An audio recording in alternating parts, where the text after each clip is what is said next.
Vegas is in serious trouble, and it's not the kind of trouble a new mega resort can fix. Two reports, one which a follower sent me, forcing me to rework this entire video, show just how bad things are getting. I know Vegas well, but just like with Hawaii, I won't be setting foot there again anytime soon. Why your favorite travel destination is crumbling. The reports are in, and the message is clear. The typical weekend rush of tourists is slowing down. While overall tourism is in a slump, businesses big and small are feeling the pinch from an especially painful drop in visitors from Nevada's biggest market, Canada. This isn't just about gambling. Nevada's outdoor tourism industry is a massive economic driver. Places like Red Rock Canyon, the Grand Canyon, Bryce Canyon, and Zion Canyon are huge draws. The Nevada Outdoor Business Coalition says this industry employs 58,000 workers and generates $8.1 billion a year. But with fewer Canadians visiting, many of these small businesses are suffering. Travel Nevada confirms the decline. In 2024, 1.49 million Canadians traveled to the state. Now, Harry Reid International Airport is tracking a double-digit drop in passengers from major Canadian airlines in April alone. The problem no one wants to talk about. Nevada's small businesses are struggling, but the coalition says they don't want to talk politics. This is exactly the kind of denial that got them into this mess in the first place. Washington is a problem, not Canada, Australia, or Europe. When businesses refuse to acknowledge the political climate, it's a sign they're living in denial. Some might say, we're just small businesses. What can we do? I get that. But power doesn't just come from Washington. It comes from people who decide what they will and won't tolerate. And this is a pattern I see everywhere, whether I'm reacting to reports from Hawaii, Maine, Nevada, or Florida. The response is always the same. No pushback from local business owners, no strong stance from tourism executives, and governors playing it safe. Their strategy? Beg international tourists to come back. The truth about the freebies. In an attempt to win back Canadian visitors, Las Vegas tried a bizarre charm offensive. When Edmonton fans traveled to Vegas for the playoffs, they got free drinks. Elvis and showgirls greeted visitors with a warm welcome. Do U.S. businesses really think they can win us back with a couple of free drinks or a 2-for-1 pizza deal?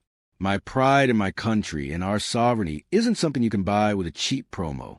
If that's the best they can offer, they still don't get it. Travel Nevada is still trying, launching campaigns in Canadian cities like Calgary, Edmonton, and Vancouver to protect our market share and recoup some of the recent losses. One business owner gets it, admitting that relationship has been damaged. That's something that's going to take a while to come back. It's not going to happen this year. I respect his honesty, but it's hard to feel complete sympathy when his commander-in-chief is the one causing the pain. Why even a small drop is a gut punch to Vegas.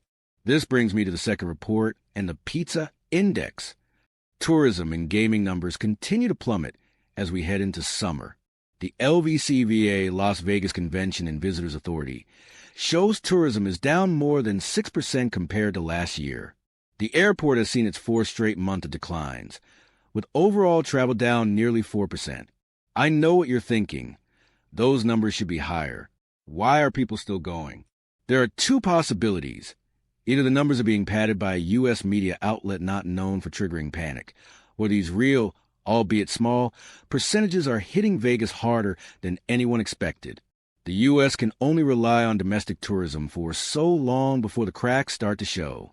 Enter Christopher Palmari, owner of Naked City Pizza. He's a successful guy, featured on diners, drive-ins, and dives twice and popular with locals. So why is he struggling?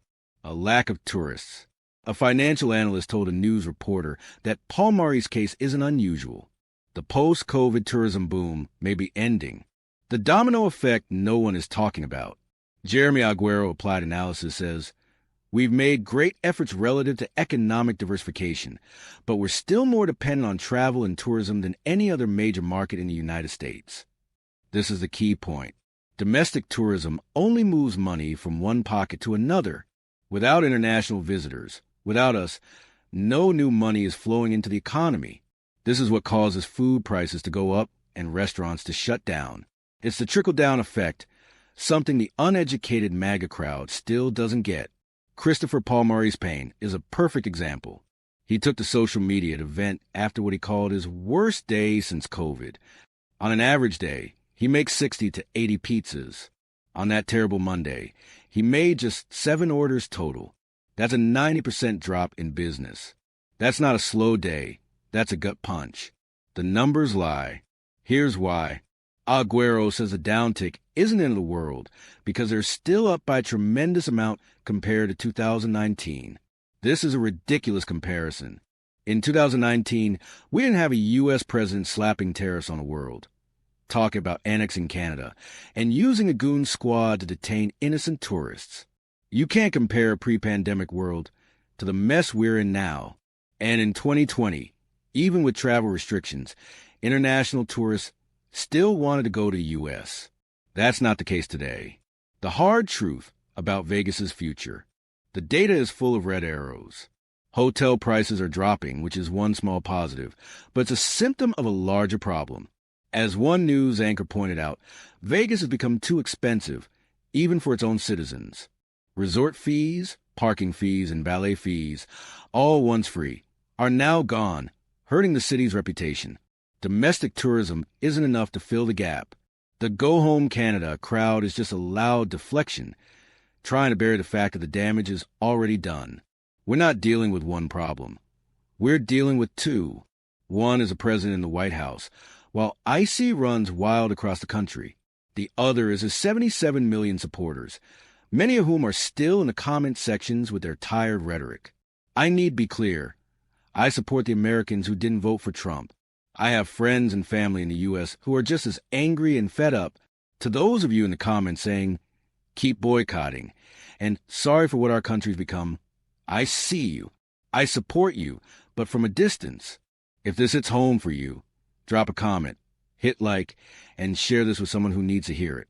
And if you want more, check out the other videos on your screen now. Thanks for watching. I'll see you in the next one.